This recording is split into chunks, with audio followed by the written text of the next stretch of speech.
Hello everyone, this is FIDE Master Victor Neustruev. Thank you for coming to our webinar today. Today we are going to talk about how to play beautiful chess or how to make your chess games more beautiful.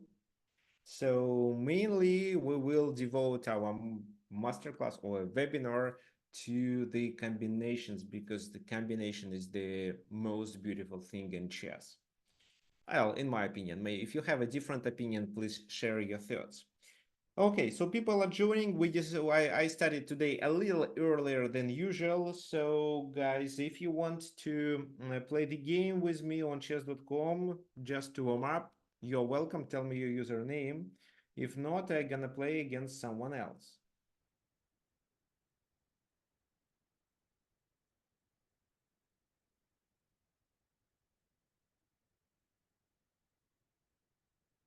So yeah, that okay. So I'm sharing the screen. Now you can see my screen. So play.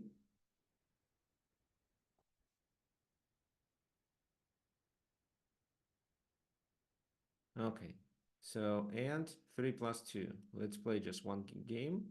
Doesn't really matter against who I'm going to play. I just wanted to warm up. I didn't play Blitz for many years. So the guy from Serbia.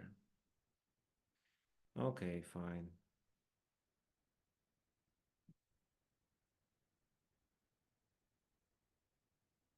Okay, so bishop e3, c6. Well, I don't know how to play. I don't remember, to be honest. If it can be this move, but then knight g4. Okay, queen d2, queen e5. Oh, I completely forgot how to play in this position.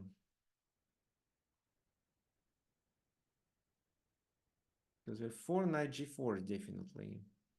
Knight e2 is playable here. What else? Bishop d3.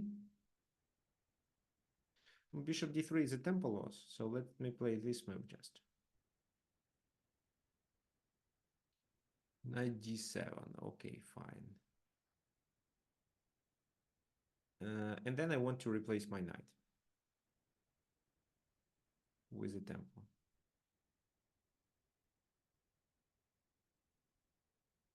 So d5, b4, take, take, take, and I lose the pawn here. Okay, so a3 then. a6, logical. So my opponent is about to play c5 move. So let's start. Well, I can do f4 actually. Can I? Knight g4.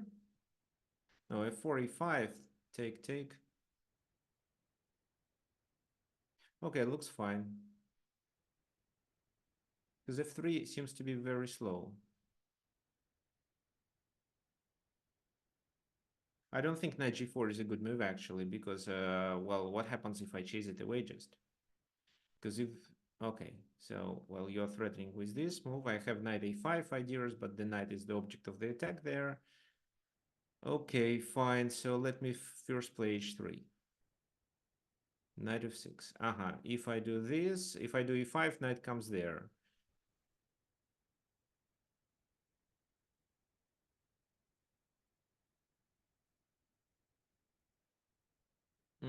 And if I castle, it's knight c4. But knight c4.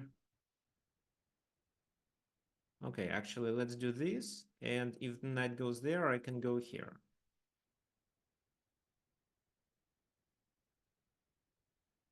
Takes. Okay. Right. But then my knight goes to c5. Yeah, I think it goes to c5.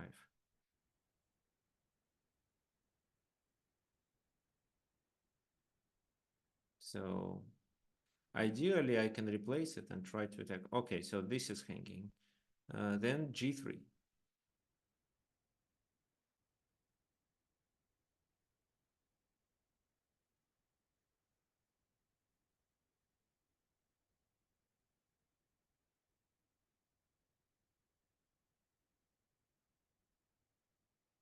Castle queenside.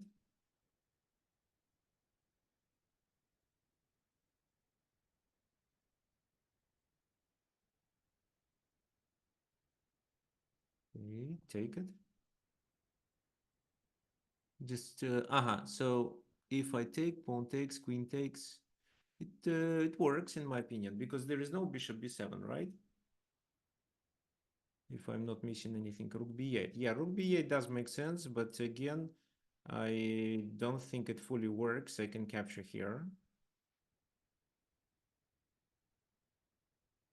Queen e5 then. Queen e5 probably. Right.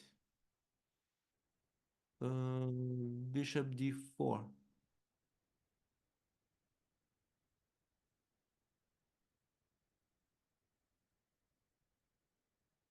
Bishop d4 is a very nice idea.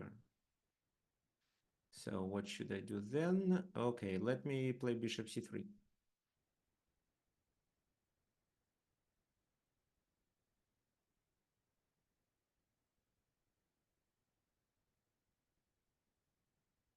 So people are joining. This is just a game to warm up. So nothing seriously special.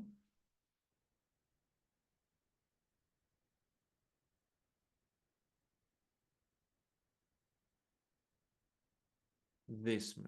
Okay, threatening my rook. What can I do? I have... do I have rook d7, queen c6, let's say? No, it doesn't make much sense. If I do this, it's f6. Yeah, I can do this.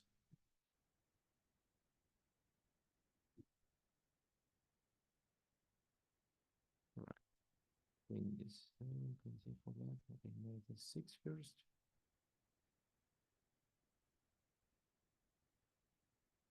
This move I take. Okay, let me take.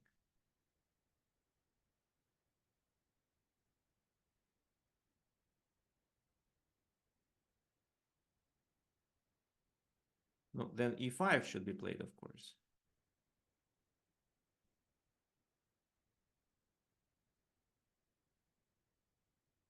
And they cannot capture it.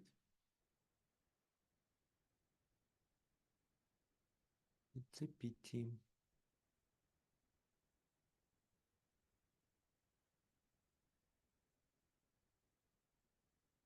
No, e5 wasn't played.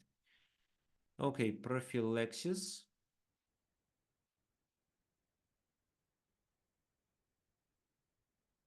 Let's exchange the queens.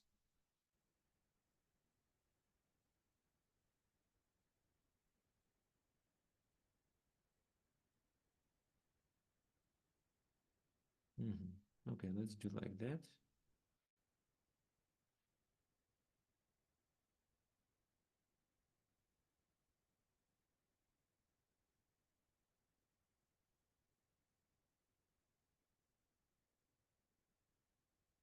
Okay, pin.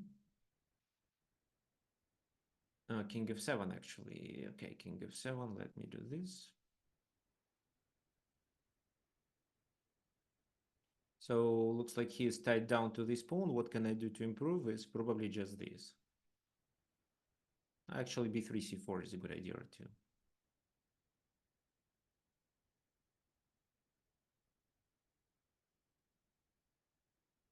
b3 c4. Yeah, okay, fine. Then let me attack it. Now let me pin it in a different way.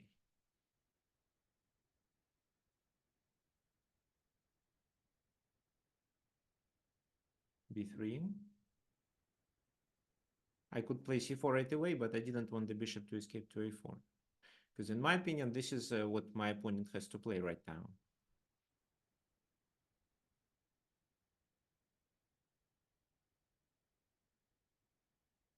g5. Okay, so take c4. If he takes, I take. Okay, so he escapes somehow. Take here. Okay, take.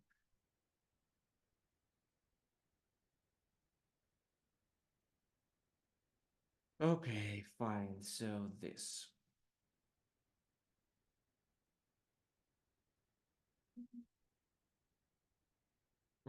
Take. and promote.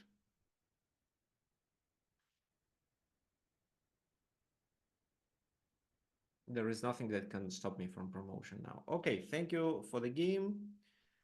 Well, it wasn't so difficult, but at least this allowed me to warm up. Okay, guys. So let's do the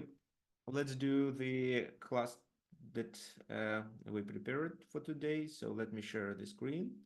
So today we are going to talk about the beauty of chess, but let's warm up. Let's warm up with the homework, and I've got only one answer from Paul. Yeah, I have it here. Okay. So if you remember, last time I told you that there are these two positions that we need to discuss. This is a homework. So, well, that was a homework. So how to play after bishop c4, actually. But let's first talk about the game that Kasparov played against Vasily Smyslov.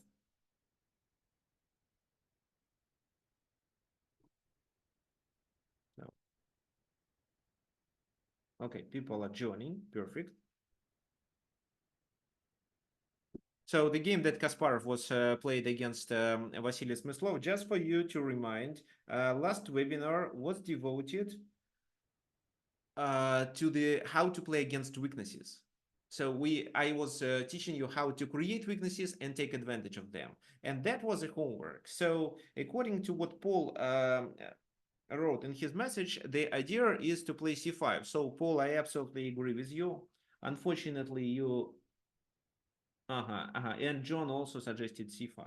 So yeah, unfortunately, Paul is not at the class at the moment, according to what I see. But anyway, so c5 was good. Then what? What's the idea of this move? So first of all, we fix here and we eliminate the rook activity. So by doing bishop d6, well, they can do the same thing with bishop d5, but we do not operate through the d file. It's black who is going to operate through the d file. By bringing the bishop here, we also take a lot of squares from the enemy rook and king. So what did happen? Rook e8, bishop e8. It's not a serious mistake. So while exchanging the rooks is fine, bishop goes to f7, rook b1, and black decided to do the same thing. Well, their knight is useless, but maybe it could make sense to bring the knight and somehow try to attack these two. But look, right now it's not possible because rook b8 leads to a check, after which black has to give up the bishop. So bishop d5, rook b8, king f7. Now this, king e6. And what would you play in this position?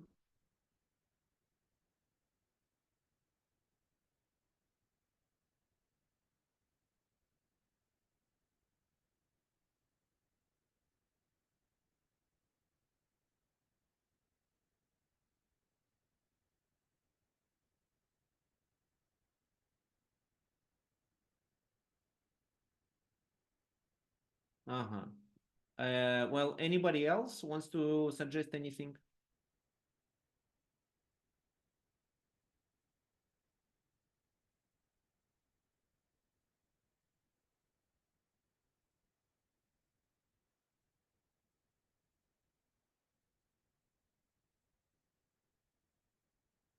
Okay, so rook e8. Well, rook e8, I don't think makes much sense because the king escapes. And with g3 move, we stop the king because if the king goes to f5, it's bishop h3 gaining the rook.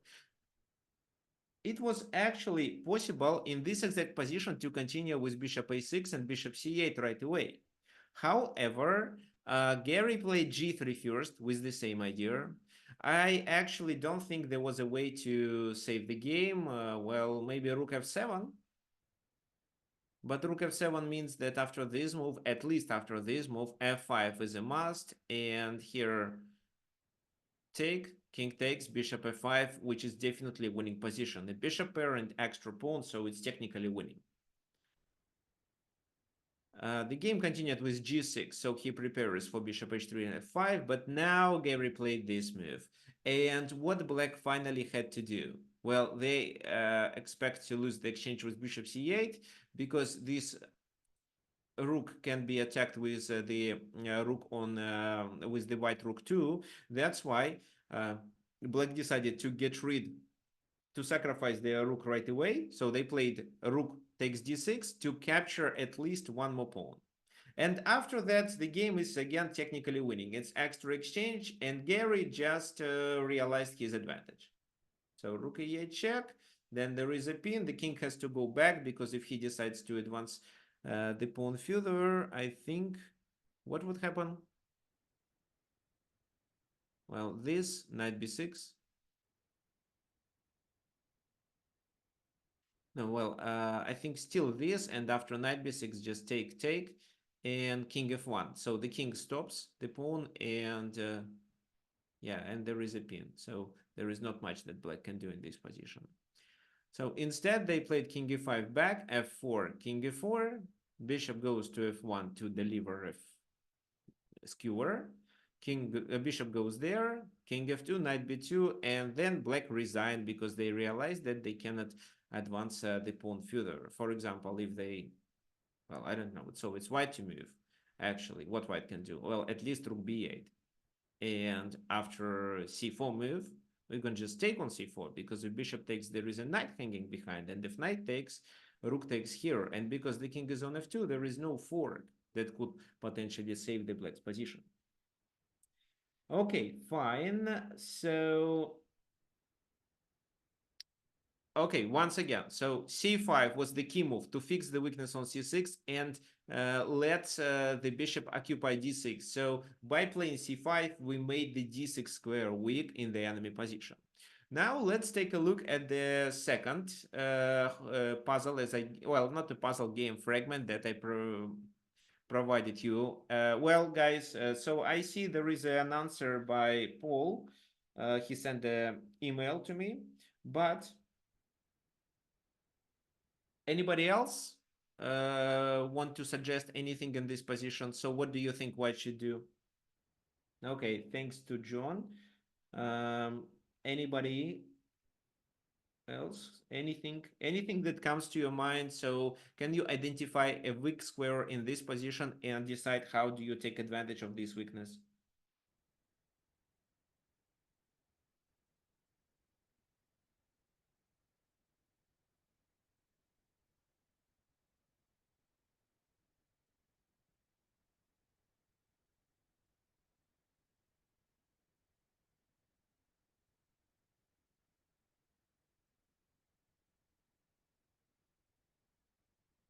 Okay, looks like not. Well, guys, definitely with such a pawn structure, d5 is weak. Our task is to get the control over the square and bring one of our pieces because almost any piece placed on d5 provides you with advantage. Because, well, ideally there should be a knight. So that's why here white follows with bishop takes c4, queen takes c4. So now there is no bishop that defends on d5. And the next thing is that knight. So we need to liquidate the knight by doing bishop g5. So knight e4 doesn't work. Well, it's just a blunder. Oh, several times blunder. So rook f8, and let's liquidate this knight even at the cost of the bishop. Why? Well, because look, this knight in the center looks really powerful. So it attacks a lot of squares into the enemy camp and also some squares into our own camp. Well, maybe not f4 because there is a pawn. So which tells us that, well, this is a super knight and this knight cannot be attacked by the bishop. So the key idea, which I already mentioned on our previous webinar, is that you see there is a weak square into the enemy camp. You can take advantage of it by locating your piece on that square. And your piece becomes better. So here, having the knight means that you attack a lot of squares into the enemy territory, which restricts enemy maneuvers. Also, you're always threatening to take on f6, which ruins their pawn structure and potentially allows you to initiate the attack. So, and then white was able to realize this attack by doing well, first prophylaxis, and then he was able to initiate a kingside attack by doing a rook lift. So many of you may wonder why not queen c2 here. Well, queen c2 doesn't work. First of all, knight f6 is not so pleasant for black, but also rook f2 with the idea of rook c1 and the fork on c7. Instead of a fork, there is also rook c7 move actually. Queen goes there, then b3, queen b5, and queen c1. So it looks like black is in the zugzwang. They can hardly find a good move in this position. And knight c7 is still a threat. But if you don't want to do anything like that, just fork and gain the exchange. So fine. The key idea was to exchange the bishops, then exchange the bishop for the knight, and occupy d5 with the knight. That was the best way to take advantage of that weakness. Okay, today we are going to talk about the beauty of chess and how do you understand it, guys. So I was, before the webinar, I was discussing this topic with my friend who is a FIDE master too. Well, yeah, he was a candidate master, now he's a FIDE master. So, and he told me that he actually thinks that the beauty, I mean, the beautiful combinations appear when there are drawbacks in the enemy position. So, what do you think? Is it right? This is what he thinks. So he's a FIDE master again. Uh, so, well, he actually said if there are any defects in the enemy position, then a beautiful combination may appear. So how do you understand the beauty of chess? So anything, do you agree with this? Because I agree only partially. So in my opinion, not only drawbacks in the enemy position should exist, but your own pieces should be located harmonically. They should be able to coordinate each other. Because if you both players have drawbacks in their position, they can hardly take advantage and create anything. Yeah, so here John suggests putting your pieces in the most active and useful positions, which actually means that like a kind of a harmony or a coordination among pieces. That's right. So I think something similar already happened in this game. So the game between Rashid Najmedinov and Yuri Katkov. So Rashid Najmedinov was known as a very,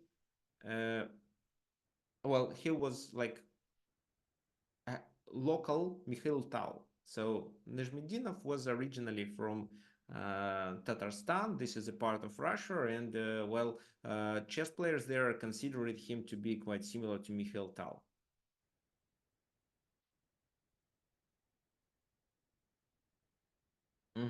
So here, let's talk about the pieces.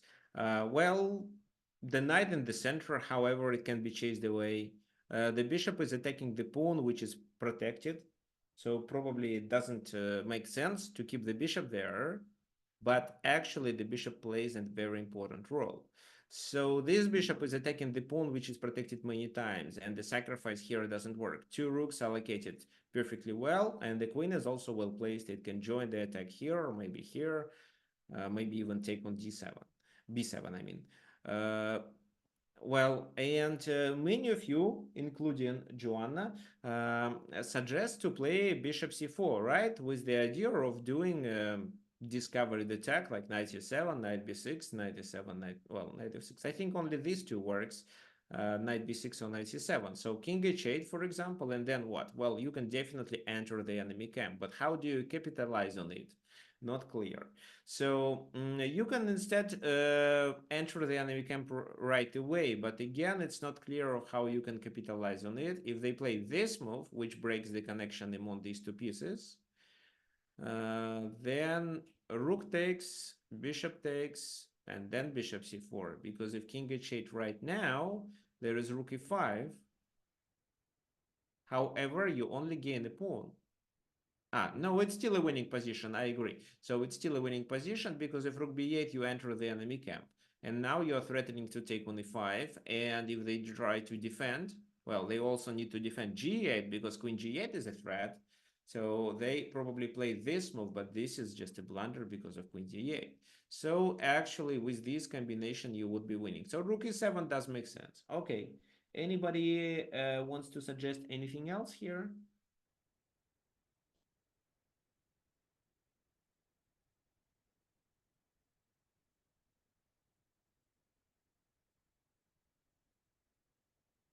No, looks like not.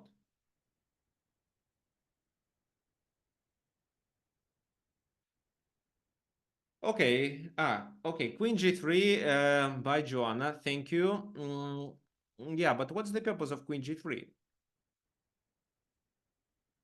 F4 is not playable, of course. C6 can be playable, but then knight f4 and knight a6.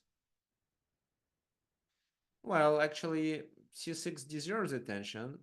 Well, actually, knight e7, and you can take on d6 with the queen at least.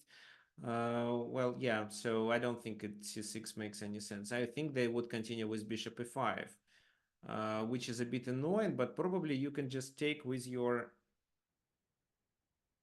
rook again, and after that move, continue with this. They move the king to there, and you can always gain the exchange by doing this move. Maybe you first do this, actually. Well, it's playable. So what Rashid Tajmedinov did in this game? He wanted to coordinate all of his pieces. So, well, you remember we mentioned that both bishops are attacking the pawns which are protected. So he decided that by taking on c7, the pawn on d6 becomes weaker. And after that, he can bring the queen to the game, deliver a check, and makes the d6 pawn vulnerable, which would allow him to, yeah, which actually allowed him to gain the exchange after bishop d6, which is a double attack. At least. But he also had something else in mind. So he did sacrifice, the pawn became weaker. Now he delivered the check. King goes back. So doing rook f7 doesn't look logical here. After this move, for example, it can be, I don't know what is better. So I'm debating between bishop d6 and rook e8. Let's say, let's say bishop d6, queen c6, rook e8 check. Then they block, let's say, with the knight. And in this position, we can just continue with bishop c4. Because how do they defend? So, for example, the queens are exchanged, bishop e6. Well, bishop e6 is actually a nice suggestion. Bishop e6 is played, white is still winning. White just can capture with this. And then everything is still pinned. So, and if this move is just a rook hanging, so yes, it's a completely winning position. Maybe they can defend with the queen, but then we can bring the second rook or even this rook back. So rook f7 doesn't work. King goes to h8, rook e8. So he doesn't take on d6 in this position. But taking on d6 is definitely possible. However, after queen c6, it looks like the queens should be exchanged. So maybe this take, and then, well, what, knight takes or bishop takes? No, let's say knight takes. And after rook e8, it's bishop b7. Actually, bishop b7 is a blunder, right? And the bishop is trapped. Okay, so maybe not right away, maybe c5 first and then bishop b7. Okay, so rook e8 was played instead.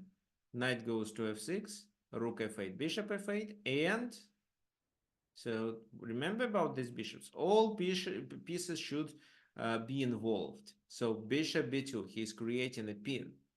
How to defend? Well, queen g7 leads to rook e8.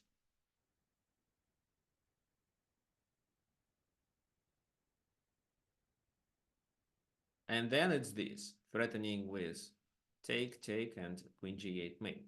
So that's why bishop e6 right away, but then it's bishop f6, queen f6, and rook e6. So this is a technically winning position, mainly because of this idea. So bishop g7 is the most logical move. Now, well, what would you suggest here?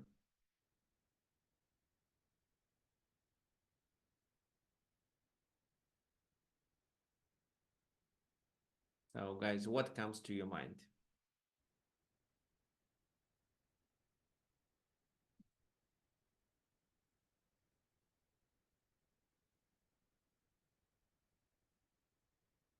So it looks like the queen is hanging because the knight is no longer pinned.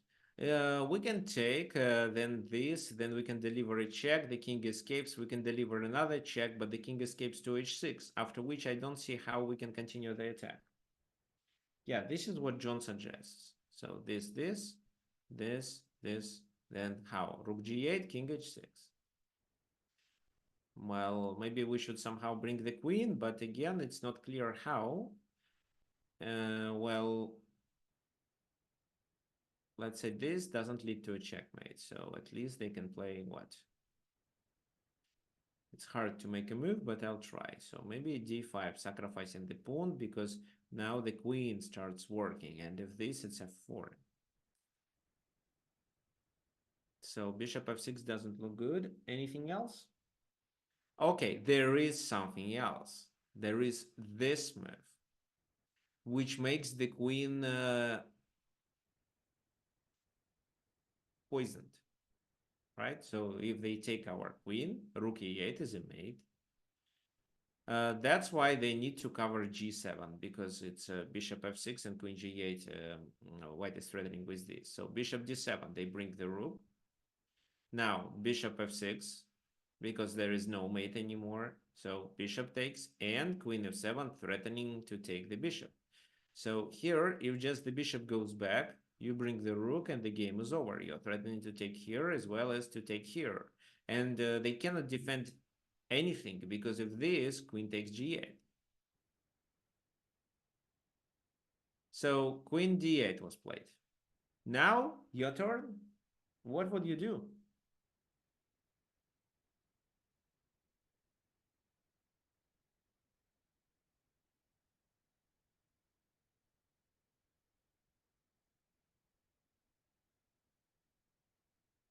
So, well, maybe you're not so familiar who Rashid Nejmedinov was, but, well, imagine that you are playing like Mikhail Tal. What would you play? Okay, that's right, guys. Thank you. Well, you can also send me the answer by private message. This is how others won't see it, and would have more time to think and consider. Maybe they find something else, and we can discuss more options. But it's definitely rook e8 this time. If queen takes, queen f6 is a mate. If bishop takes, then the queen no longer protects the f8 square. That's why queen f8 is a mate. So this is how the game ended. So look again at this combination which started with knight c7. It was a long variation which led to a decisive attack. And it was impossible to parry this attack. Maybe black could play somewhere better, but their opposition would be losing anyway. Look at how beautifully the white pieces are located. They all are doing something. So all pieces are doing certain things. Okay, fine. So let's continue with the next example. Oh, the next example is from the game by Bobby Fischer. So what do you think about the position? By the first glance, it doesn't look so pleasant for white. So white has a bishop pair, but e4 was played. The queens are about to be exchanged. The bishop has to move, and if the queens are exchanged and the bishop moves, let's say here, there is knight c2 at the very end of the line, and well, it seems that it's more favorable for black, or at least equal. Well, not if you are Bobby Fischer.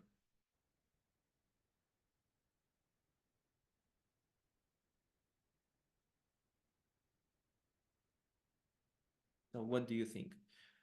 What Bobby Fischer could do in this position? Oh, what did he play? I want you to guess.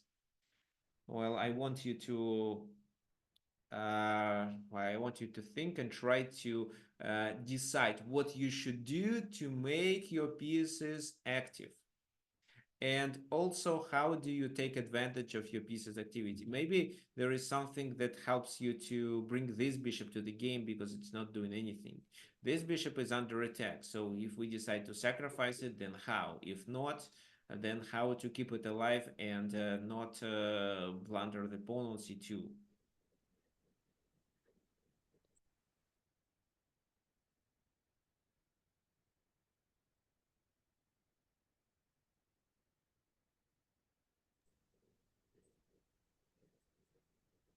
Okay, so yeah, guys, I'm waiting for your suggestions. There are two answers I see. Perfect. Anybody else? And while you are trying to think, let me explain a little about the beauty of chess. So, what can be considered a beautiful chess game? Well, according to what I understand, people value such games and consider them to be beautiful if there are complicated combinations with many pieces involved or with a deep analysis. For example, today I'm going to show you the game where Garry Kasparov won because of a deep analysis. Together with deep analysis and all pieces coordination, there can be sacrifices, some quiet moves which are not seen by naked eye. Uh, Also, there can be a zugzwang. So, but the key is the coordination among these pieces.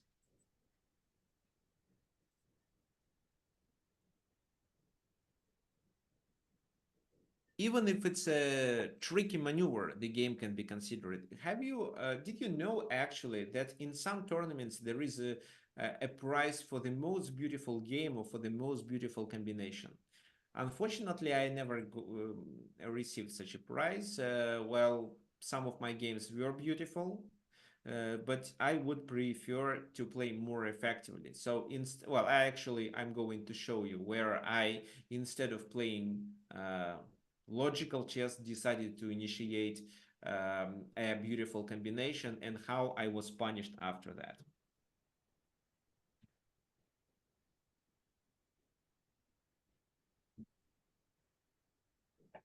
Okay, so John lost all hope against a master and found a reserve that saved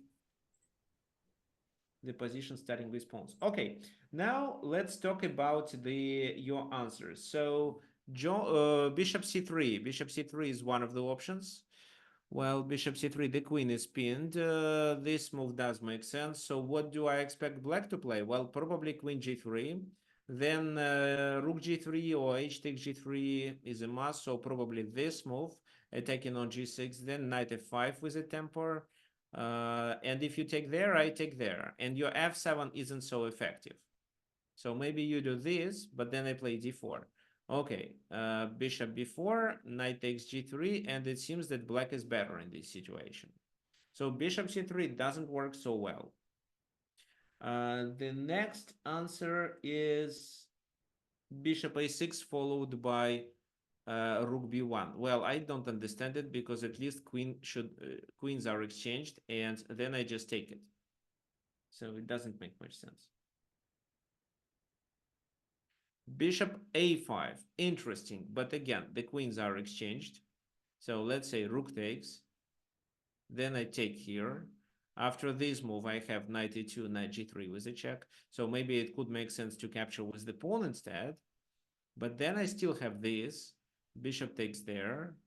And, well, knight c2 is interesting, but I think rook d8 is just enough because I'm still threatening with knight c2. So rook d3, knight c2. And two pieces are stronger than a rook. So it doesn't work. What else? Okay, and there are two correct suggestions. by Christina and Mike. Oh, wow. So somehow Mike deleted his answer. Okay, the moves are rook e4. How does it work? Well, obviously, they cannot take the rook because of this. That's why they have to exchange the queens first, right? Right. And if you think that we should take, you are mistaken. This is how we lose a rook. Instead, we should take on d4 and look at this queen. The queen is trapped. The only squares the queen has are located on this diagonal, which means that at the very next move, we can create a pin and take advantage of the queen and king being on the same diagonal. So what Black tried to do, and I think that was actually the best option, was queen g4, trying to exchange the rook, trying to get at least the rook for that queen. So white takes, right? And white is down the exchange. But now, after this move, the pawn on f6 becomes more dangerous, and well, bishop h6 can be played at a certain moment. So rook goes there, bishop h7. If this move, it's just this, and this. So white gains the exchange back, and with 3 pawns on the flank, it's completely winning. 2 extra, but 3 connected on the flank, it should be definitely winning. What's then in the game? It was rook h8, bishop goes to d3, and the bishop is stronger than the rook. So they are trying to do this. It's f7. They do this. And what would you play in this position?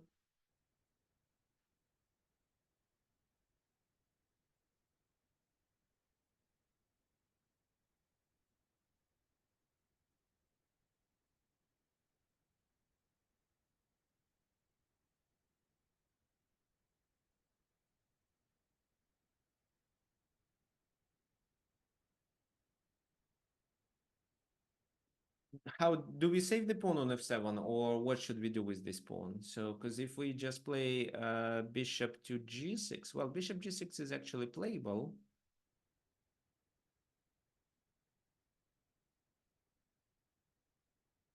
Maybe they will play bishop e6. No, they won't.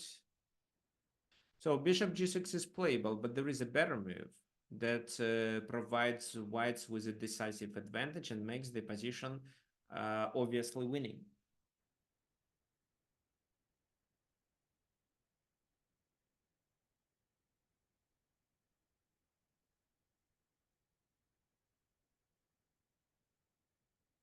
What else you guys should know about beautiful chess? So if you want to make a piece of art, it makes sense for you to play a certain opening where the probability of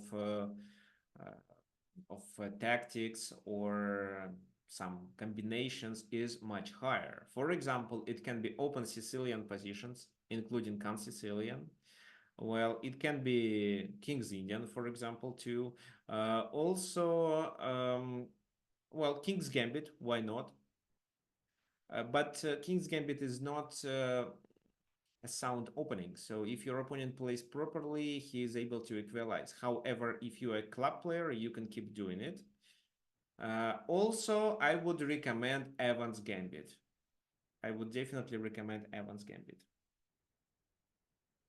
I even have a course about Evans Gambit on the chessworld.com. I'll show you later on. So let's continue with the analysis here. So f8, yes, distracting the rook on h8. How can we distract the rook on h8? Because even, well, we can do this, but they take on f7. f8, and then bishop b4. And we are attacking both rooks simultaneously. So they played this, and the rest of the game is not important for us. It's a winning position, 1 extra pawn with the bishops of the same color, so it's technically winning and not such a big problem for Bobby Fischer. Well, of course, he played f3 and activated his king after that. But this is not so important for us. The most important thing for us was to notice that we can play rook a4, and after queen g3, we don't need to take the enemy queen immediately. Instead, we can take the knight and trap the queen later. This is the beauty. This is so tricky. Okay, fine. Now a minute for a self-promotion.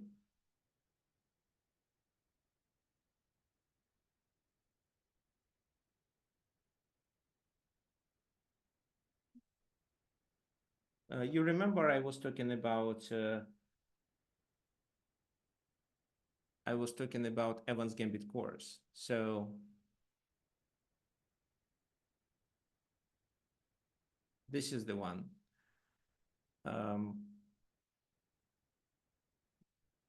Yeah, this Evans Gambit course. So if you want to play beautiful chess, it makes sense for you to learn how to play Evans Gambit. So this course, well, it costs $40, but if you use my coupon code, which is Victor60, you can save up to 60%. So I'll show you. So here, check out. And oh yeah, have a coupon, enter your code here. So it's Victor60. And then you get it just for $16. I'm going to send you the link here in the chat.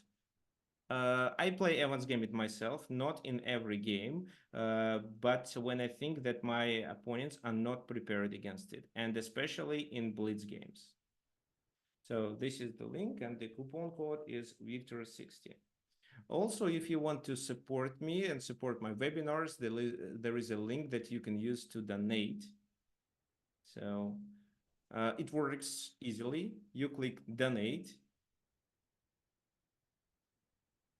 Then here you choose the amount that you want to donate, for example, $10, and then you can directly send it by PayPal. So here they ask you to log into your PayPal account, and the money is automatically delivered to my account, to my PayPal account, I mean. So if you like my webinars, if you want them to be more, if you want me to conduct them more often, well, it would be great if you can donate, if you have such an opportunities. Otherwise, the webinar is, of course, free for everyone. Okay, let's continue. Let's continue with our topic. And now you remember I told you I want to show you something where I decided to play beautifully instead of playing effectively. So my game against international master Zdenka Plenkovic, he got the first place in that tournament, and I was about to defeat him, but didn't. So Godiva variation, I played it quite well. So this. So I definitely have advantage in this position. And even the fact that my pawns are triple doesn't make my advantage less. So knight b4, rook c1, rook c8, castle. So there is a problem with this. So he has to hide his queen. But because of no development, I'm opening the position. So he doesn't want me to take on e6. He will plays e5, after which I play f6. G takes, bishop f8, so queen g4, and he does rook c6. I, of course, play this move, knight d5. My opponent plays bishop c8, and now I have to move my queen. So, guys, your suggestions. What would you do if you were white? I can give you a hint. So white has strong advantage in this position. If you ask the engine, for example, the engine says it's about +4, which means absolutely winning. No, well, not for me. I wasn't able to realize this advantage. Anyway, Okay, thanks for John. Well, you should be, well, well, you should, yeah, yeah. John, you played the move that I played. Please think about something else. Okay, so there is a question on YouTube where I'm from. Yeah, well, guys, if you join my webinar for the first time, I'm a FIDE master. My current rating is 2285, so I'm originally from Russia, but for already 1 year, I've been living here in Argentina, in Buenos Aires, which is the capital of Argentina. So I've been playing some tournaments here already. I was participating in the national team league here, for example. So I'm streaming it from Argentina, where I'm currently living, and I'm going to live there for several years more at least. Okay, so thanks, Paul. Yeah, okay, guys, I see there are other suggestions. So Paul suggested the same move that I played in the game. Mike suggests rook c6. Interesting. So there is knight e7 by Joanna and knight c7 by Michael. So Michael Nielsen, knight c7. Well, okay. Okay, thank you for your suggestions. Let's start with knight c7, because I don't think this move makes any sense. So knight c7, queen c7, what was the purpose of it? I don't see the reason. Knight e7 is another suggestion. So what's the purpose of this move? If they take, you want to take on c6? Well, okay, but then knight c6. And where is advantage? There is no advantage. What else? Rook c6. Rook c6 is the second option. Rook c6, but again, bishop g4, and they still cover the square, so I don't understand the purpose.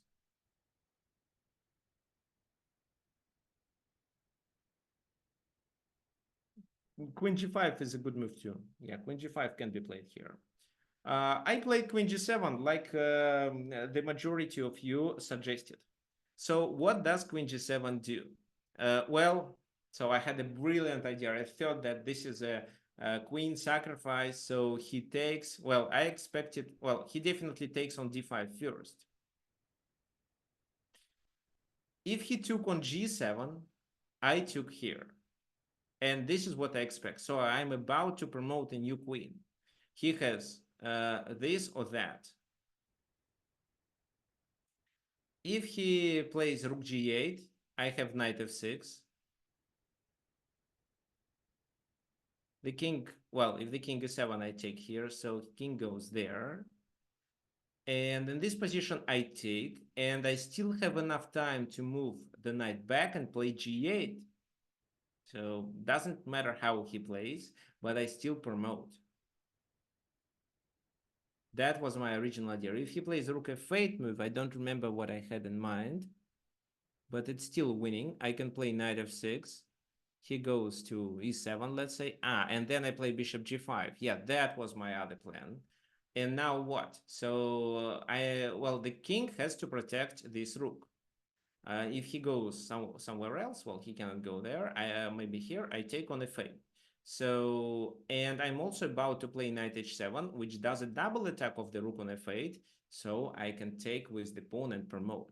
So that would be really nice combination. But unfortunately, he played this move. If now I take on d5, then I lose the queen with no compensation because I no longer have this knight.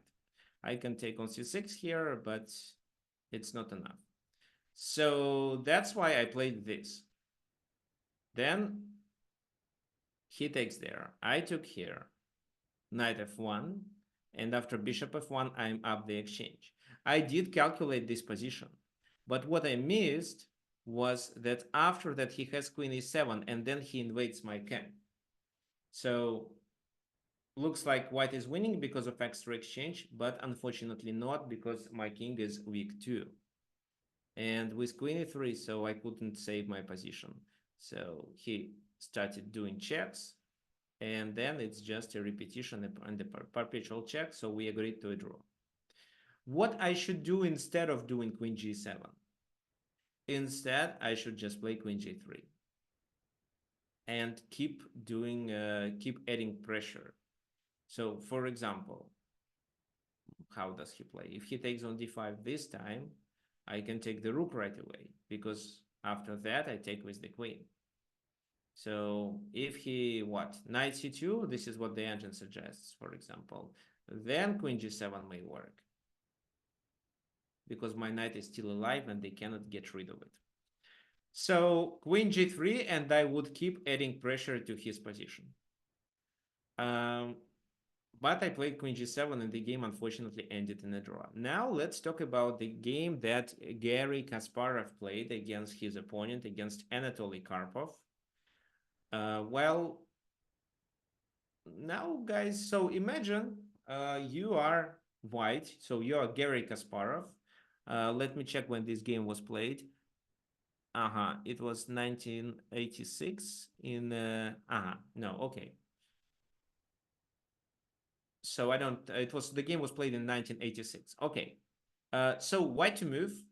White has one extra pawn. This pawn may be decisive. May provide white with the decisive advantage, but at the same time may not. And maybe it also makes sense for you to look at the king, which doesn't have many squares. So the knight is well placed, the bishop is really bad, this queen is also well placed, and the rook is active. But black has their queen, which supports almost everything. So what would you do?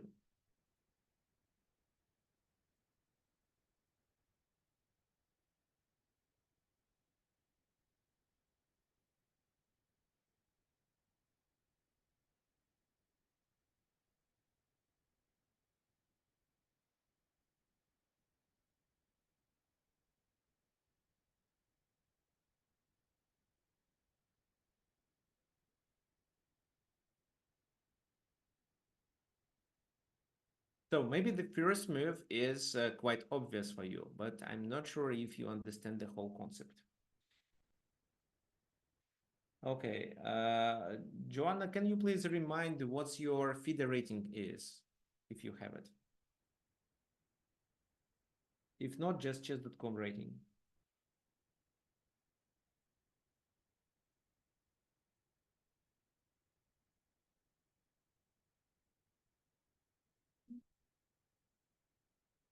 Mhm.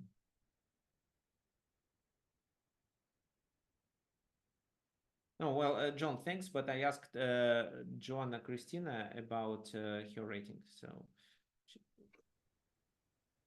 okay, so Zamfir, I remember you suggesting really good comments on YouTube on one of my recent webinars.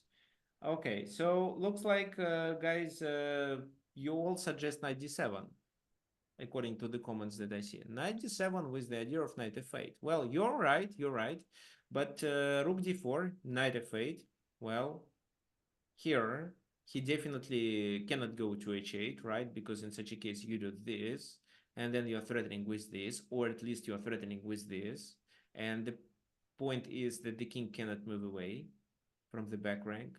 So that's why instead of doing king h8, king h6 is a must.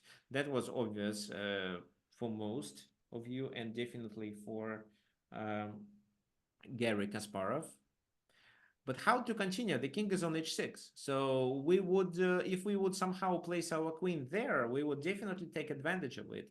But even if we do it, they still have queen f4 move, which blockades the check and also does a cross check.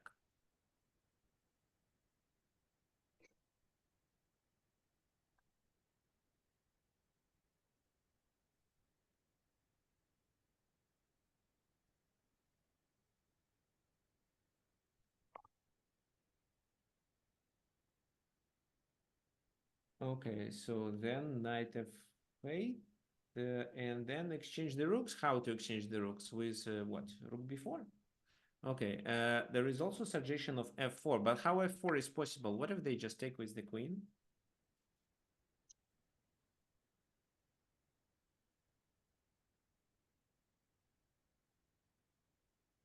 If you do, let's say, this move, trying to move here and maybe chase the rook away, they can do this move. You can play g3, but with queen d2, they exchange the queens, and looks like the black's position is relatively safe after that. Okay, so here Alex and Zamfir suggest rook b4. Well, which is a good move, but I'm not fully sure that you guys understand the purpose of this move. What's the concept? So, for example, rook takes here, pawn takes here, d4. So, and this is where the beauty appears. Look, the queen is about to go to these two squares, which will deliver a check. The knight is blocking the king from escaping. The king is blocked himself. But the point is that we simply have no ideas of how to bring the queen to this diagonal. If we play this move, they at least can do this move. Or maybe something else, actually. No, like this, maybe. Okay, but we can advance, and this is how we distract the queen. If the queen takes, it's a checkmate. Of course, black won't take it. So d3, b6, d2, b7, d1, b8. Okay, looks like black promoted first. But the point is that there are no checks and there is no way to save the game because white is threatening with this. Well, here you may say, why there is no way? There is queen c1, of course. Yes, there is queen c1. And what do you think? How white should continue?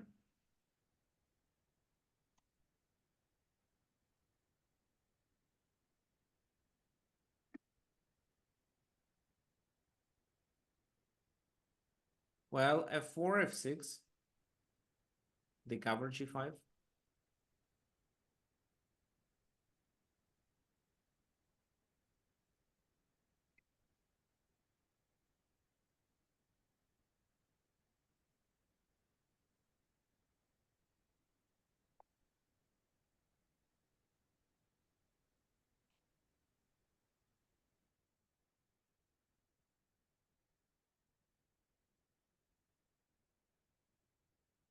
Okay, knight g6, queen takes g6.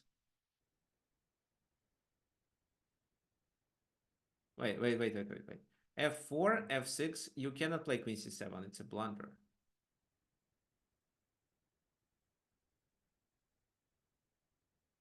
Knight takes g6. Knight e6. Knight e6 is interesting. Yeah, knight e6 makes sense. I agree, but knight e6, what if he takes with his pawn? Because now queen f4 still doesn't work. This move leads to bishop h7, and then you take on g7. Yeah, that's right. Okay, so he cannot take, and this is a threat. So what does he have to do? Maybe just this move. Yeah, this move. What about this move? Ah, okay. So yeah. As for queen f4, f6, queen c7, and if I take, then it's queen g5. But queen g5 again is not a mate. So this, and first of all, this pawn is pinned. But even if it wasn't, and it was possible to take, king takes. No, knight e6 check, but you are pawn down. So f4, f6, this line doesn't work. Well, a knight move maybe works. So knight e6, f takes e6. No, knight e6, king h7, knight g5. Oh, knight g5 works. Nice.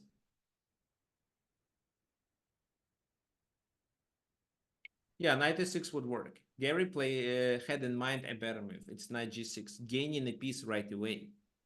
While it's not possible to capture it. I mean, if pawn takes, this is a checkmate in one.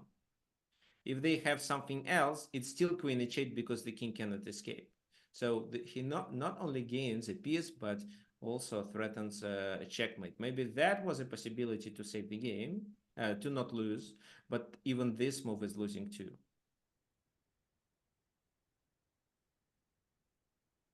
Like that.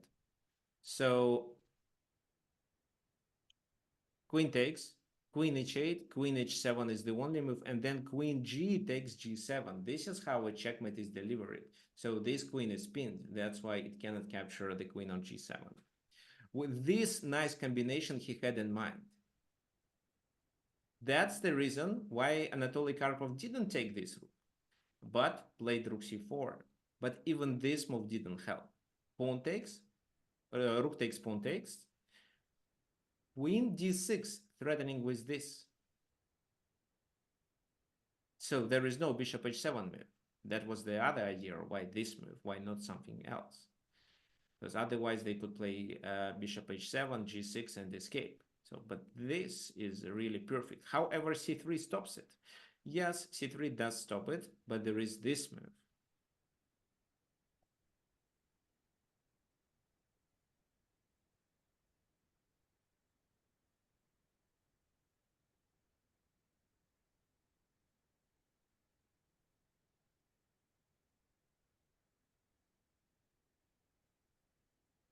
Okay, and what then? Well, then they resigned. Why?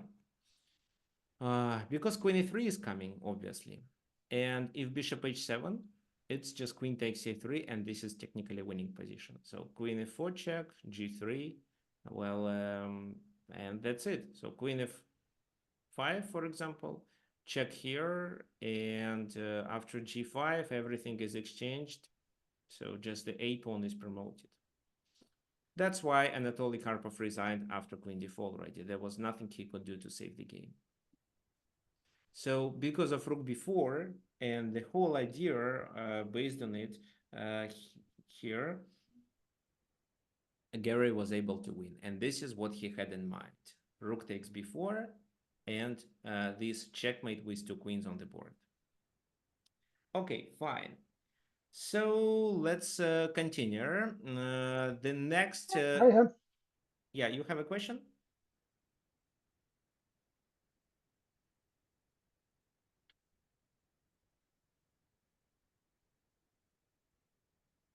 Oh, you want a drink? Okay. Okay, let me... If there is no questions, let me mute you.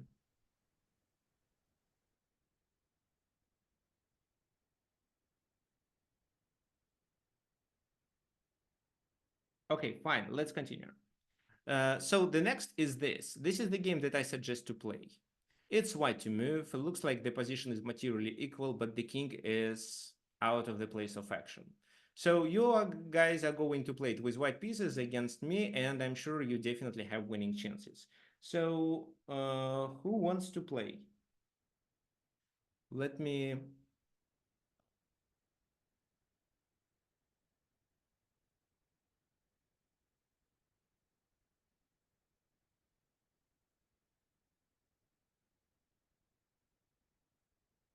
Okay, thank you.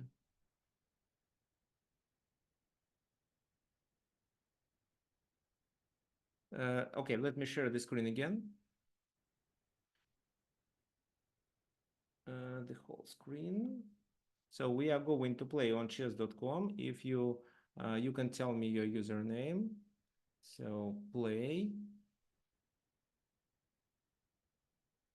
Yes, so Zamfir, tell me your username too.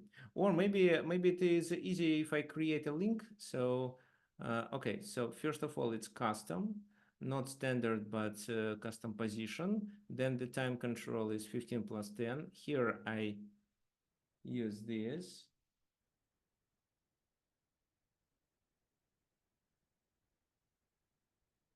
So guys, if you're ready to play, please join the live section of chess.com.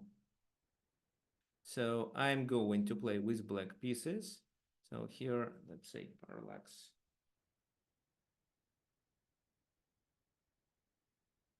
This.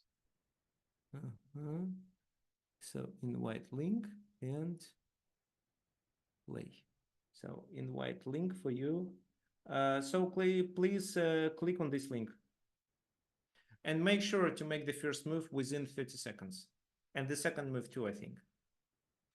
Well, the first move is obvious, I agree. Guys, if you have any problems with the link, please let me know. Okay, this move. So what I have to do here is to bring the knight to the game with knight e4.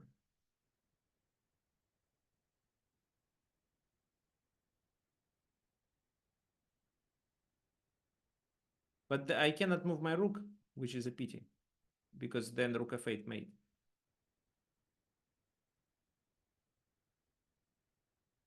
Okay, so let me do the same thing.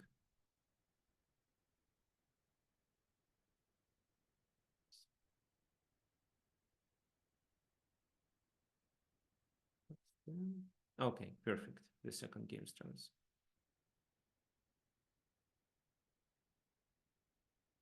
So Alex, you can use the link that is in the chat.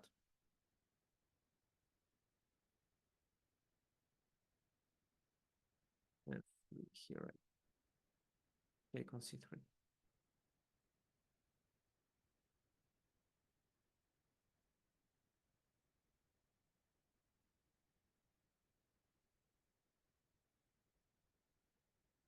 Yeah, we have to do why.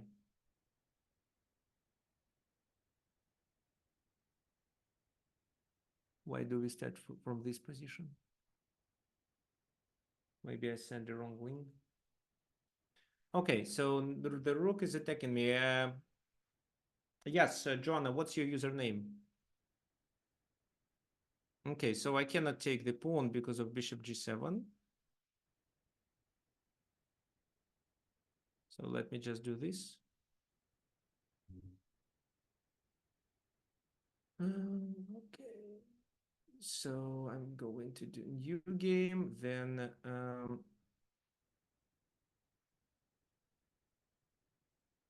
yeah, I will answer a little bit later. Just let me start a new one.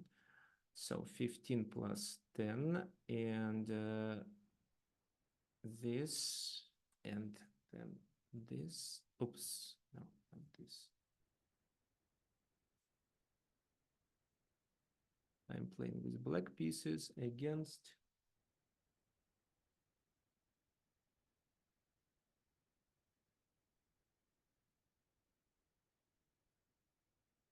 here. So, right. So I challenged you. Please accept. Okay, knight d6 here.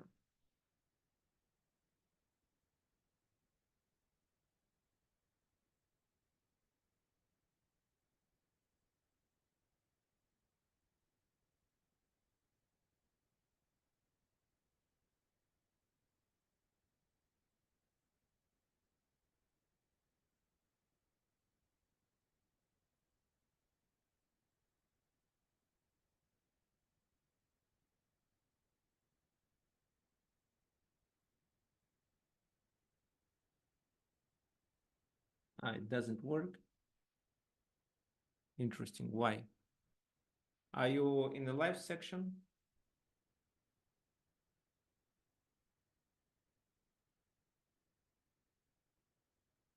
And if you click on the link, like you did last time,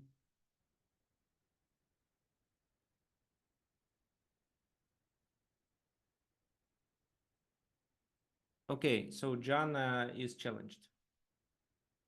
Please accept my challenge. Yeah, looks like everything works. And the link for you again.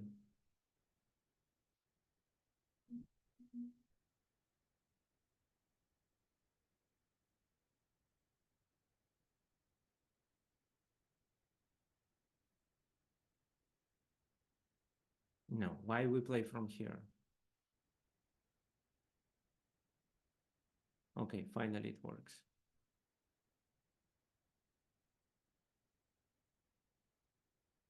Rook is 7. Yeah, that's right, rook is 7.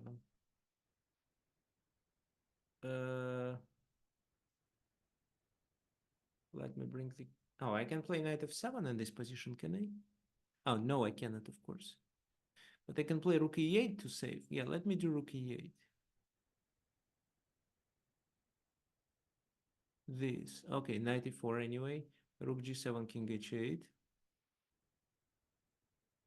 This 94. This. Fine.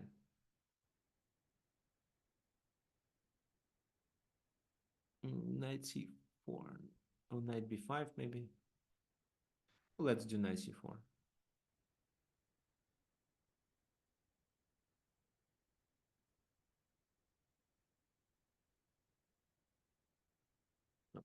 Here.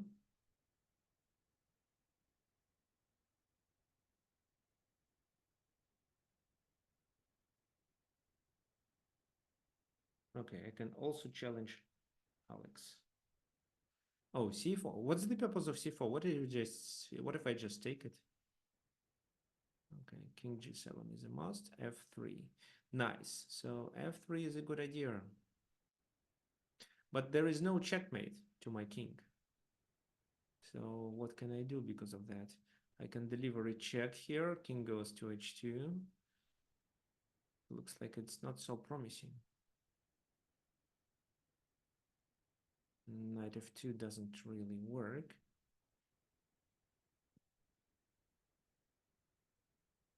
So knight d6. Bishop f6. So this is a threat.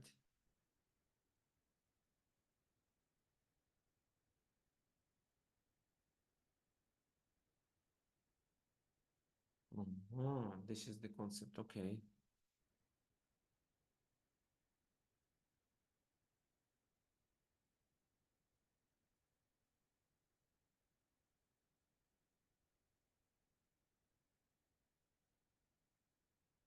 If I do e5, what happens?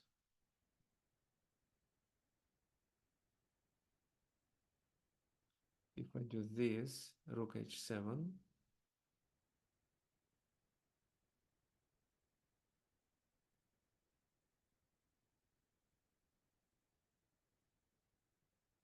What else I can do? f4 maybe? No, f4. So this is the idea. This is what is coming.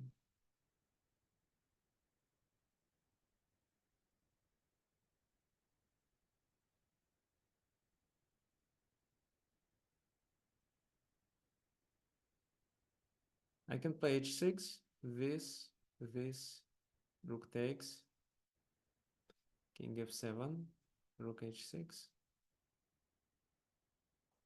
Okay, what else I can do? f4, g5, h5 also.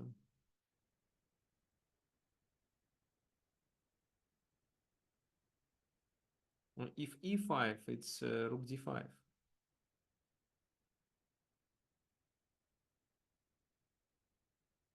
I can take, but it doesn't make sense. For me at least. Okay.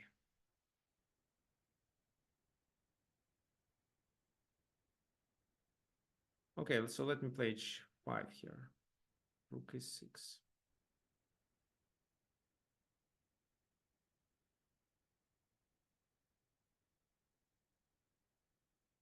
So, okay, I do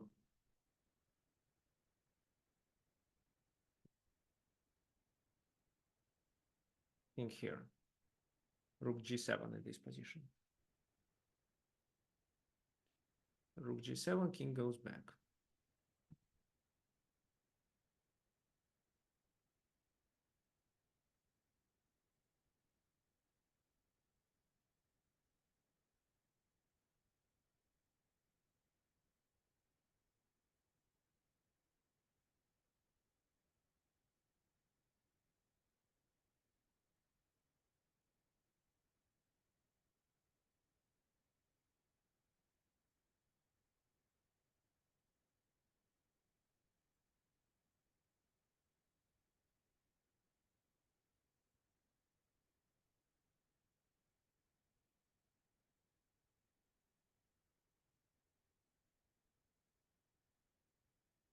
Okay, the challenge to Alex is also sent. King h2.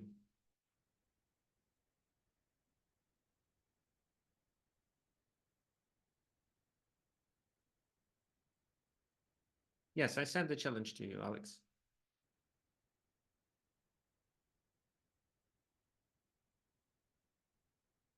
Mhm.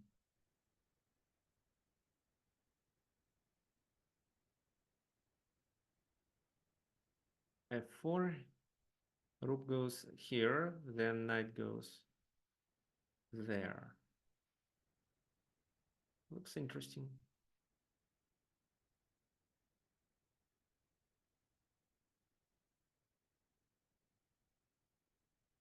I can also just play rook e8, actually. Yeah, let me play rook e8 first. h4. Okay, fine.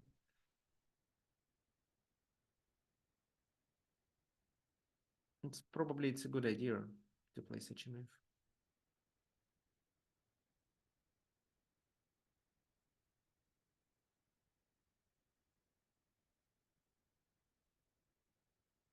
Knight e3.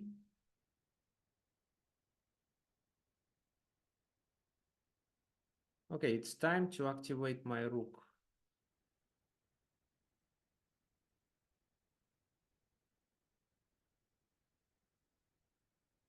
Rook c6. So this is not a checkmate, which means I can take on f2. So this pawn is hanging. I can do c3, but then it's f3. Then I can deliver a check.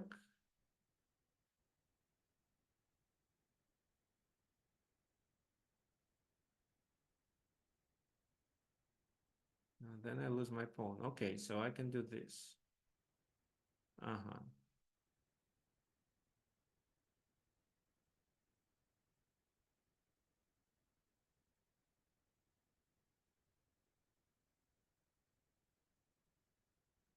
Well, let's do this first.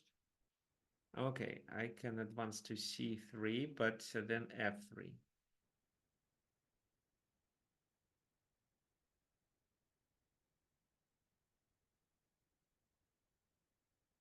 Okay, let me just take.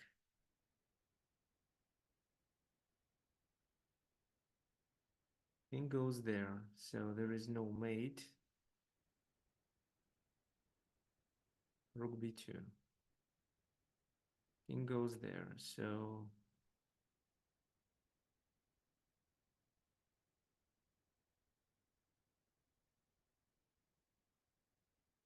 okay, I can send another challenge.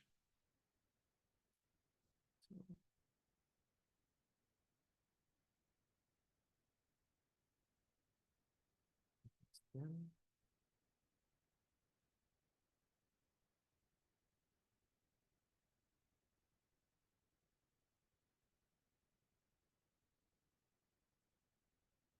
maybe this is not. Maybe you have a different username. Okay, no, I can copy it.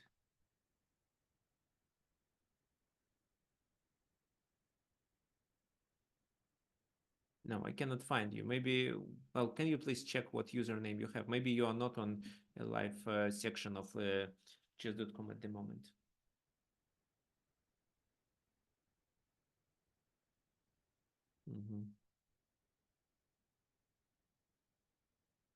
Okay, so here, yeah, I definitely move there.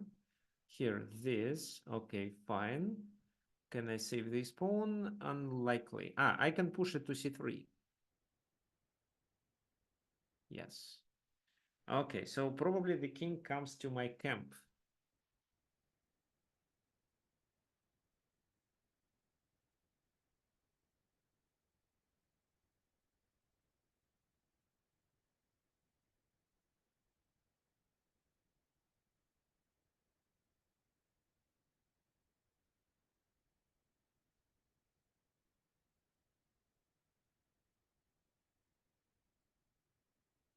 d5.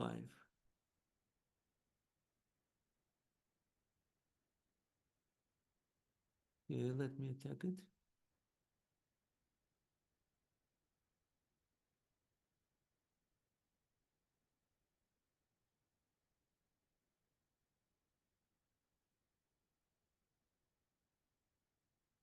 So g5. Well, no, I think I lose after g5. What can I do in here?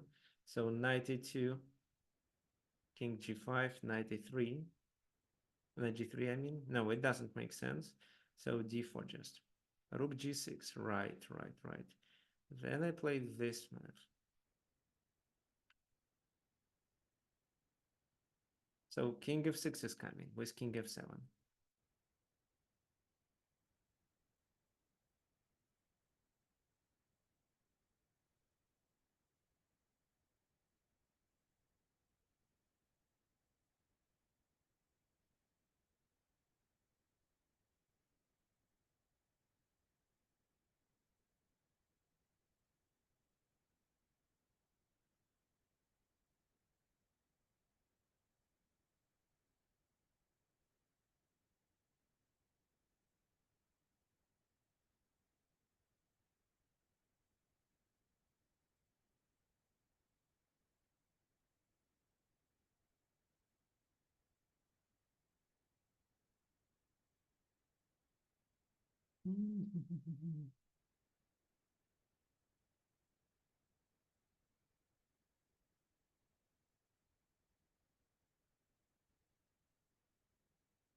No, I didn't find anything else. Maybe I'm wrong, actually.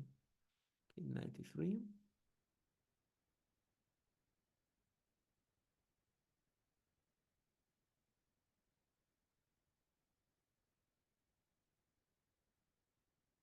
So g2 is a weakness, and taking the g2 provides me with some winning chances here.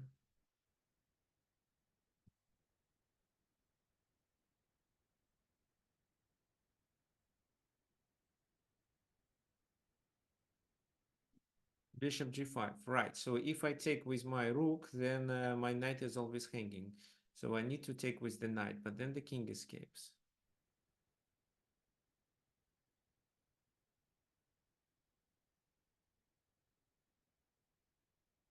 Okay, we still have to take with the knight. e6, interesting. I didn't expect this move at all.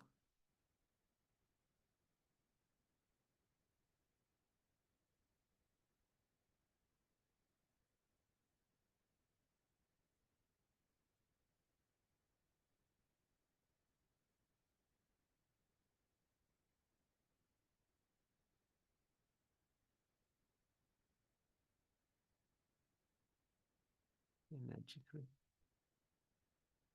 Ah, well, this is where I have a fork.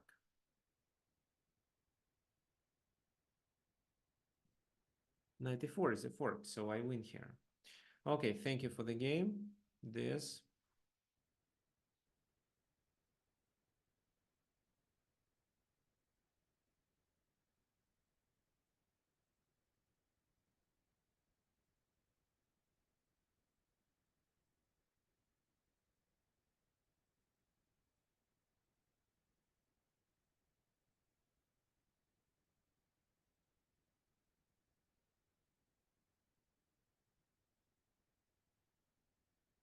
Bishop g7, king g8 is a must. Okay, now the king goes there.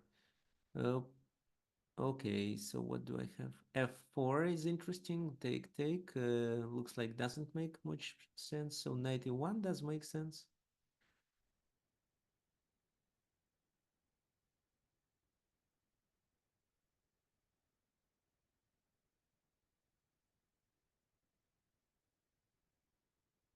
With the idea of doing this.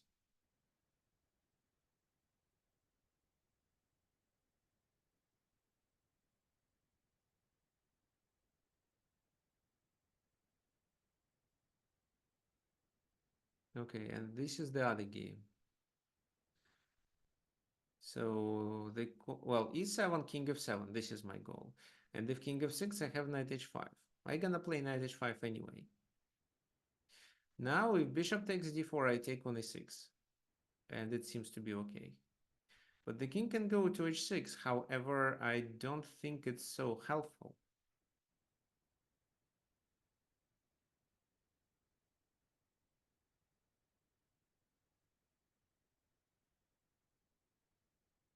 King f4, right.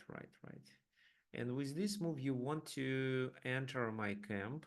So, and you provoke me to play this move, right? Yeah, but then king e3 and my knight is under attack, which I don't want to. I can try this move, and after this, I take on f3 with my knight. Ah, but the concept is that there will be a check delivered first, which chases my king away, and then rook e6. Okay, so it practically means that I have to play this move. Mm-hmm.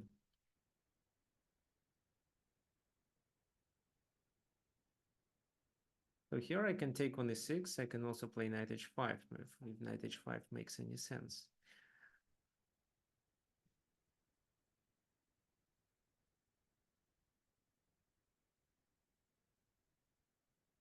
Yeah, let's play this move. Let me think a little. King h6. This is a blunder, so knight h5. Just bishop d4. Oh, I can then take here, but looks like I'd better take here right away.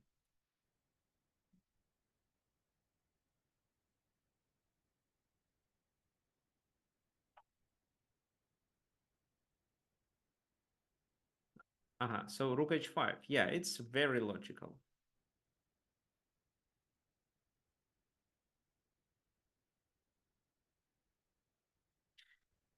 Yeah, looks like there is no mating threat.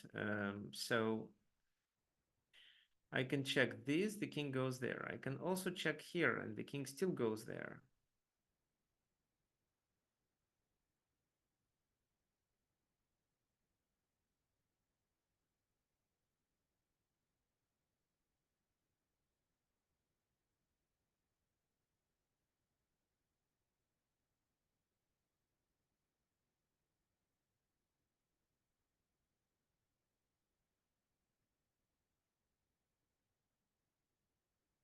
I have some tactics in mind here. Okay, bishop d4. Well, what I expected.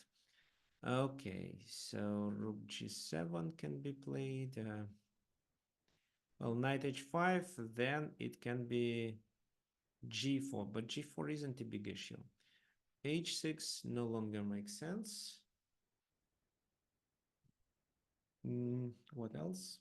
Knight e2 just, but just bishop b2. I think knight h5 makes more sense. So g4, I take it. With knight h5, I can play knight g7. Yeah, okay, let's do it.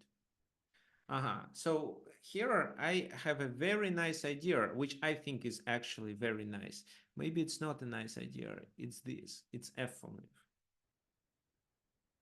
So if you want to play beautiful chess, you should be looking for tactics.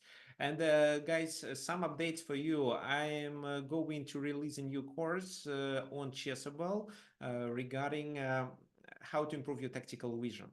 So regarding tactics, so I think it will be the best course about tactics as I ever seen.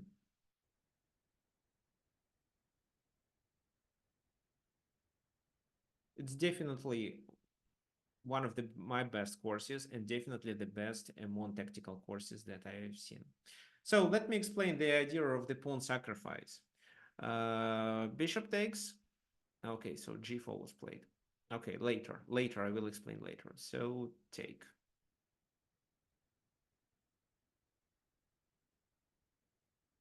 Oh, I wanted to play knight g7 move, but looks like I can't.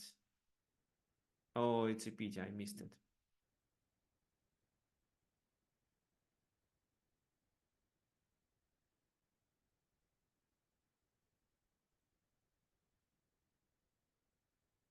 Okay, let me explain the concept of this move. Oh, no, okay.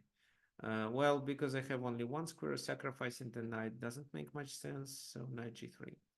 Okay, so this is the key, rook g2. After king takes or king goes to h3, I can capture with the knight and gain a piece. That was the main idea.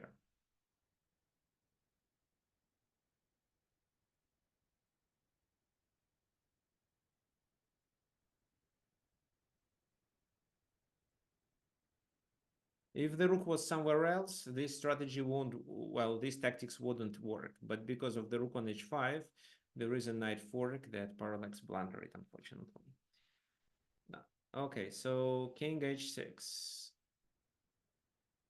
King h6, king h6. But g5 is interesting.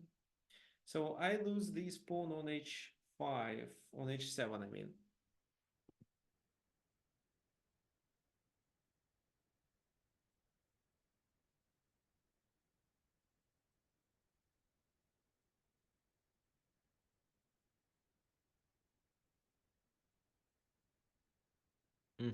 So there is a nice fork with knight f5, but it doesn't work.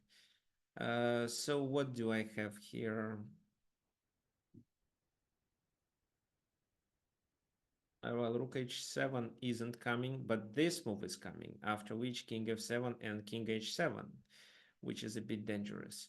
So, well, I can of course play this move, but with such a passive defense, I lose on h7. What I can do in this position is g5. Then the king has to take, then I do this, and that will help me to draw the game. Okay, g5. Okay, now it's a fork, and I take on h5.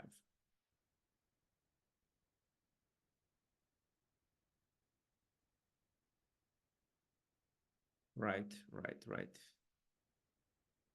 King g6. Well, this is right too. So what do I have in this position? Knight e4 doesn't seem like a good idea, right?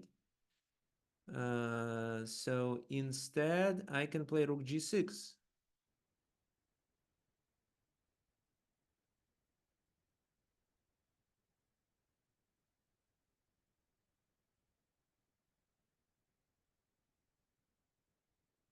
Maybe it's not enough to draw the game, but I will try.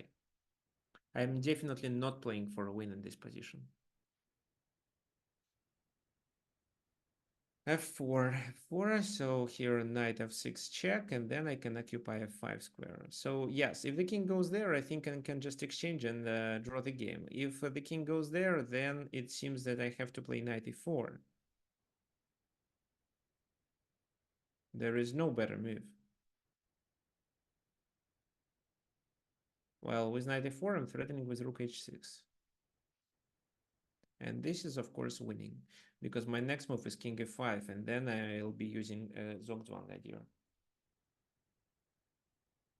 Okay, Alex, so maybe, well, I don't know why, but I don't see you among players on chess.com. Please, we can do it next time, so you can play the game against me next Sunday. Today is too late. Please send me a private message on chess.com. My username on chess.com is Gertzog. So here I type it here. Send me a private message and add me as a friend also. Okay, this game is over, and now we have only one game left, which is this. So I'm threatening with a checkmate. That's why I think g5 should be played. Or it can be king h5, but then it's a repetition. Can be also a check, but I don't see the purpose of this check. Just king f7. So g5, I take it. I take it with my knight, I think.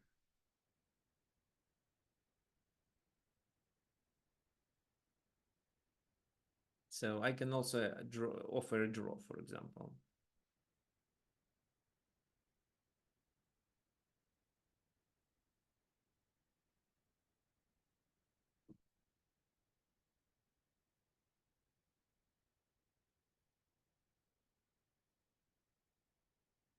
So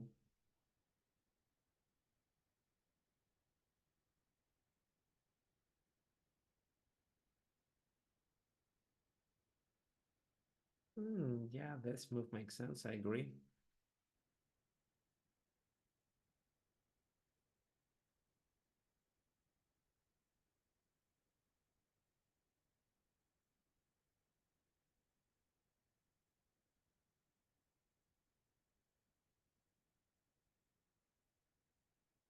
I think I can still, well, not sure if well, yeah, so exchanging the rooks may help, exchanging the something else. Okay, so what can I do in this position? Knight f6 probably. Not sure what for. h5 doesn't make sense. Just this or even g5. I can try h6, but I don't see the point again. So looks like a zugzwang. If I play this move, king goes there. Rook goes there, I mean.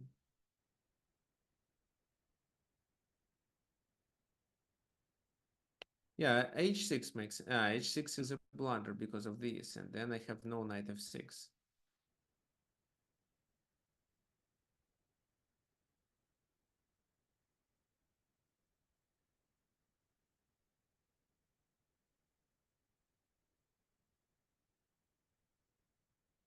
Okay, knight f6 for a while.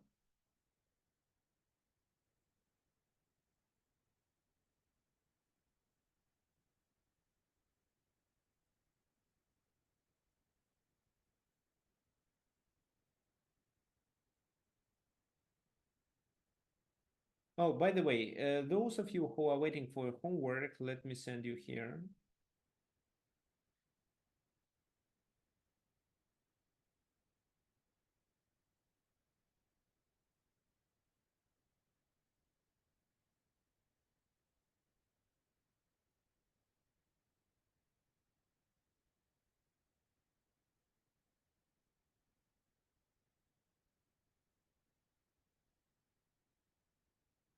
Okay, so let's say I continue with, well, king g7 or king f7. Let it be king f7.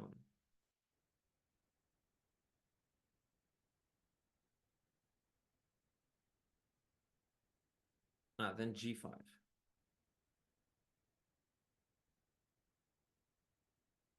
So g5 is coming.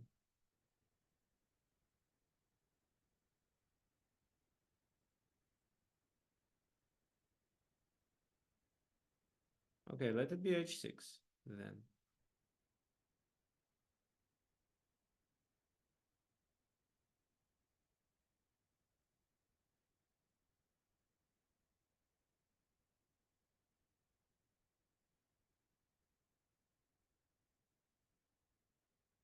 Maybe it makes sense for me to relocate pieces like that. Ideally, I want my king on g6 actually. And the rook somewhere on the 6th rank. Okay, so while my opponent is thinking, oh, g5. How does g5 work? I think it doesn't.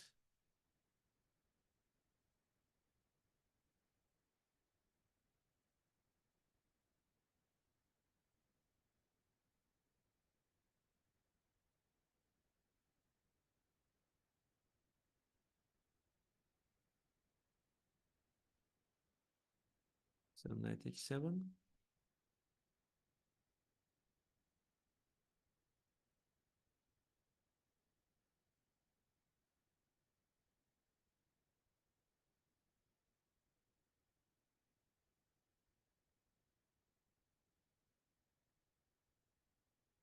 No, this is a draw. So I take with my rook.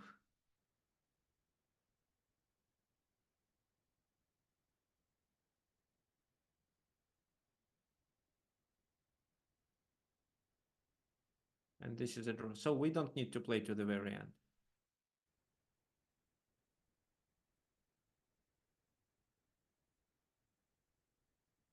Well, it's not polite to play such a game, so it is a draw, obviously, because it's the edge pawn. So please accept a draw.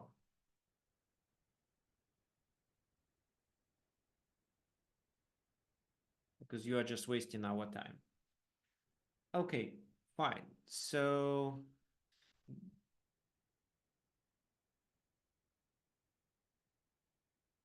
let's go back. Let's go back and quickly talk about what you should do. We don't have much time because I have a class in a few minutes. So let me show you what you should be doing. Your idea with rook g7 was definitely correct, but then, well, rook a7. Now what? This is hanging, right? But at the same time, this rook cannot move. So king g8. And f3 as prophylaxis is required to limit this knight. Well, what happened then? So doing something like that doesn't really make much sense. Then, for example, check this. Well, and the knight has no squares to move. If the knight goes there, it's a checkmate with bishop g7. If the knight goes there, it's rook here.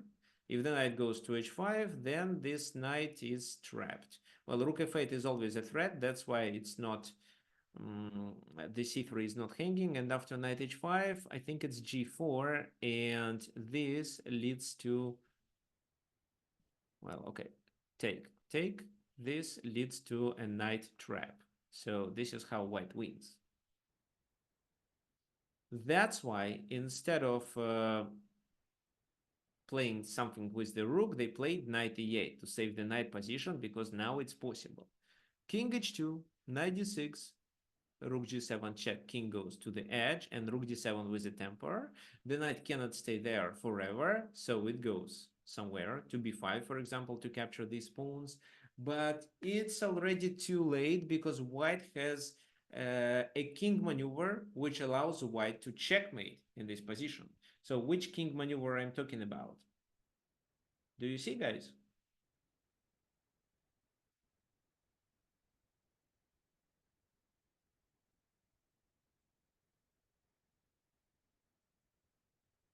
Okay, maybe not. Let me show you.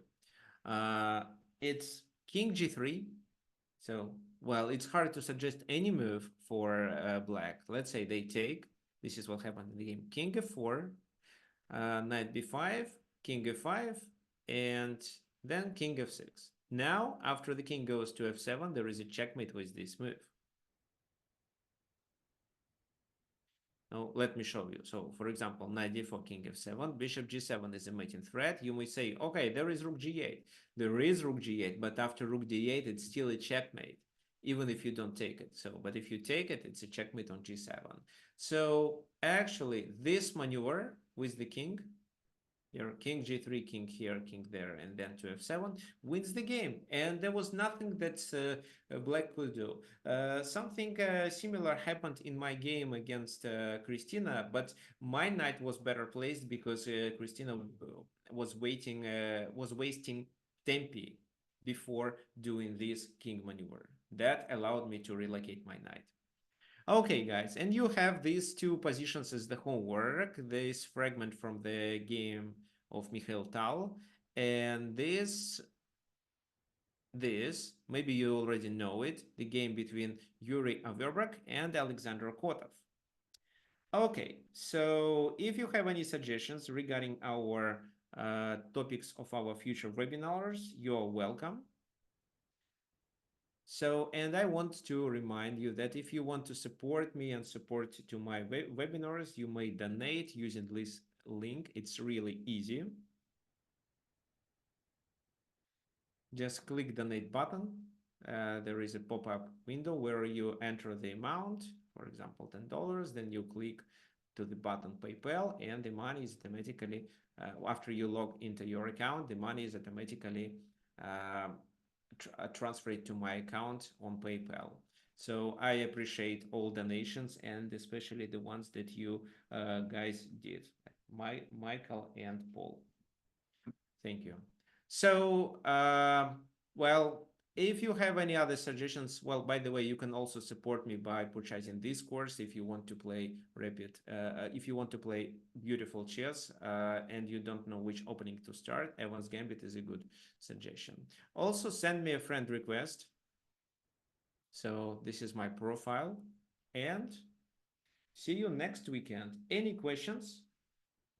You can ask at by sending an email at tricksofchess@gmail.com.